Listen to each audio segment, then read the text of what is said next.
Hi, Armand here to talk about the Virgo full moon for 2014. This is happening on, it's March 16th of 2014. This weekend, really the entire weekend, the moon is in Virgo. Before we go any further, I'd like to remind you that integralastrology.net, you see the address at the bottom of the screen, and you can probably find it on the YouTube page someplace if you click in the right spot. Will bring you to my website, and you get a lot of free stuff there, a lot of interesting articles and things like that. So you might want to click on that. Go visit now. You can come back and watch the video in a minute. But you'll be back in a minute because it is the Virgo full moon this weekend. Now let's talk about this. We're getting very near to the spring equinox. That's the beginning of the astrological new year. That's the time when we start to really, it's the equivalent of the dawn of the year. And so the time of, it's when the sun goes into Aries. And so the time of Pisces is like the time before dawn. It's that starts with the sort of the very darkest, stillest time. That's what we had this year, very close to the new moon in Pisces. And this sort of comes to the twilight time, right before the sun actually emerges. And that's sort of where we are now, because we're only 4 or 5 days away from the spring equinox. So it's almost dawn. Now, this is a time when we sort of reflect on things, but it's not a passive reflection. It's an active reflection. I think at the Pisces new moon, I made a big point that it's sort of like waking up at 4 o'clock in the morning and having one of those unintended, unexpected, and sometimes unwelcome life reviews. Well, all right, now the only way you can get back to sleep when that happens is to say to yourself, okay, well, the first thing I'm going to do, first thing tomorrow morning, is going to be to, I don't know, send my taxes to the accountant, finish that report that was supposed to be done last week or is due in a couple of days, have that serious discussion with my partner.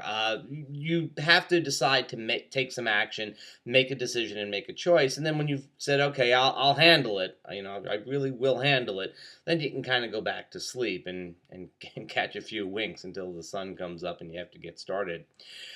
And of course, you do have to follow up, otherwise the next night you have the similar experience. And so that's where we are now. At the full moon, this is the point where we have to say, I don't think we're going to go back to sleep, but this is the point where we have to say, okay, this is what I'm doing. This is what the issues are. And as I come into the new year, this is how I'm feeling. This is what I'm comfortable with. This is what needs to change. This is what I need to do. And this year especially, always a little bit, but this year especially, because we have the Grand Cross coming up. That's going to be its own video. I keep saying it. It's coming. It's coming. We have to think about traveling lightly. We have to think about letting go of things that are really not working for us. And you know what they are. You know what they are. You're not happy with it maybe, but you know what those things are. And so it's not that difficult to just let go in terms of making the decision or seeing where the problem is. Maybe a little hard to let go in terms of really being able to release. But that's what's called for now. And it's called for that we make a little active step in the direction. Yeah, I know. You can sit there and say, all right, well, I need to release blah, blah, blah. And you say, well, now I've done something. That's good. That might have worked on the Pisces new moon. That might have worked over the last couple of weeks. That might have been good enough. But now that we're at the full moon, it's really time for some action. Full moons always imply some type of action. And so we have to actively release. We have to actively say, nope, this is where I'm drawing the line. And that's a little bit difficult sometimes. It means actually stepping out and declaring your intentions to others. It means actually taking a step of action in the direction. And as I said, this is a time of releasing things. We don't know what's happening with the Grand Cross that's coming up through April and into the summer, but really reaching its peak in April. We can't know. You can't know, because the possibilities that you could generate themselves are just limited to what you already can think of, what you've already experienced, and some combination of them. We can't imagine something that is completely brand new. So we don't know what's going to happen. We know that we're sort of heading into this astrological storm, but exactly what it's going to do, how it's going to feel, we don't know. But we know we can travel lightly. Now, since the retrogrades of Mars and Saturn around the 1st and 2nd of March, I think it's been very clear that I think the the general feeling is that Mercury's retrograde never really ended, that we're sort of a little bit still stuck in that period. And that's because Saturn and Mars both retrograded at the same time, and we're still feeling their effects, and we're going to continue to feel their effects as the Grand Cross builds. So, on a macro scale, a lot is happening. Thailand, Venezuela, the Ukraine, there's a lot of stuff happening. But on a micro level, in each of our own lives, there's also a lot of stuff happening. You don't recognize it as such, maybe. Maybe it's hard to recognize.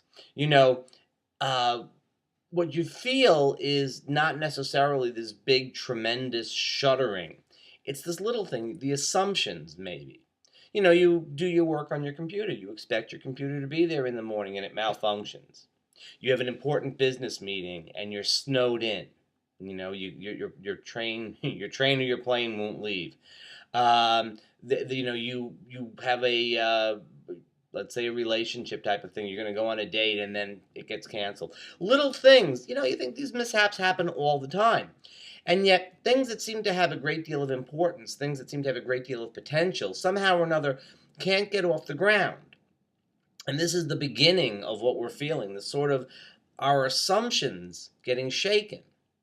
And I think that we're going to continue to see them being shaken. It may not be as dramatic as we can imagine, and yet the effect of not being able to rely on our assumptions is unnerving at the least, and it can be very disturbing at worst. It also opens up potentials, though. It also opens up the potentials to do things in new and different ways. And that's something that we have to explore and we have to be ready for. And we can only do it if we're traveling light.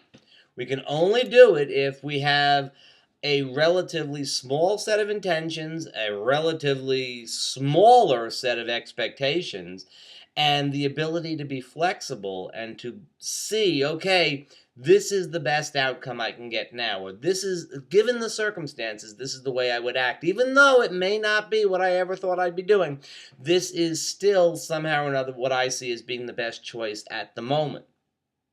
To the extent that you're sort of locked into your ideas about the way things gotta be, I don't think it's going to go that easily. So this is the great opportunity to let go. Hold on to those few intentions that really matter, and everything else kind of has to be let go of. And that flexibility that we get, Pisces is a flexible sign, Virgo is a flexible sign. This is what I hear. That flexibility is what we're going to need as the times get to be more erratic, more unexpected, less predictable. Flexibility is going to be a great thing. So take active steps at this full moon to release that which you don't need and thereby become more flexible, less encumbered. You gotta get moving. You don't want to have big heavy shoes on. Go barefoot.